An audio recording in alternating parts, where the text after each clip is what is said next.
Hi guys, Kannappa movie నుంచి teaser అయితే వచ్చింది. టీజర్ ఎలా ఉందో చెప్పడానికి కంటెంట్ పెద్దగా ఏమీ చూపించలేదు. చూపించిన కాడికైతే బాగుంది. టీజర్ లో మనకి ప్రభాస్ గారిని కూడా చూపించారు. మీరు గమనించారో లేదా? ప్రభాస్ గారినే కాకుండా కొంతమంది యాక్టర్స్ ని కూడా చూపించినట్టుగా చూపించారు. వాళ్ళు ఎవరో మనం ఇప్పుడు తెలుసుకుందాం. ప్రభాస్ గారు శివుడు కాదు, మరి ఆ రోల్ ఎవరు చేస్తున్నారో లాస్ట్ లో చెప్పుకుందాం. ఈ షాట్ లో మనం మోహన్ బాబు గారిని అయితే చూడొచ్చు. ఎస్, ఇక్కడ ఉన్నది ఆయనే. ఇక్కడ మనం శరత్ కుమార్ గారిని అయితే చూడొచ్చు. ఇక్కడ ముఖేష్ రిషి గారిని అయితే చూడొచ్చు. ఇందిరాలో విలన్ గా చేశారు కదా ఆయన. ఈ షాట్ లో రైట్ సైడ్ చూస్తే ఐశ్వర్య భాస్కరన్ గారిని కూడా చూడొచ్చు. ఇక్కడ మోహన్ లాల్ గారిని అయితే చూడొచ్చు. మరి ఆయన ఏ రోల్ చేస్తున్నారో ఇప్పటికైతే తెలియదు. ఇక్కడ ఈ షాట్ లో చూస్తే శివుడు రోల్ ని చూపించారు. ఈ షాట్ చూస్తే బాగా అర్థమవుతుంది ఇక్కడ ఉన్నది అక్షయ్ కుమార్ గారు అని. ఆ ఫేస్ కట్ చూస్తే చెప్పొచ్చు అక్షయ్ కుమార్ గారు శివుడు రోల్ చేస్తున్నారు. ఇది కన్ఫర్మ్ అయిపోయింది. ఇక లాస్ట్ గా ప్రభాస్ గారు.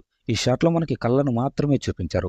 ఆ కళ్ళను చూసి ఎవరైనా చెప్పగలరు ఇక్కడ ఉన్నది ప్రభాస్ గారని. అక్షయ్ కుమార్ గారు శివుడు రోల్ చేస్తే మరి ప్రభాస్ గారు ఏ రోల్ చేస్తున్నారు? అది కూడా ప్రభాస్ గారే ఇష్టపడి ఎంచుకున్న రోల్. మరి అది ఏ క్యారెక్టరో? మీరు కన్నప్ప టీజర్ ని చూసారా? ఎలా ఉందో, ఎలా అనిపించిందో తప్పకుండా కామెంట్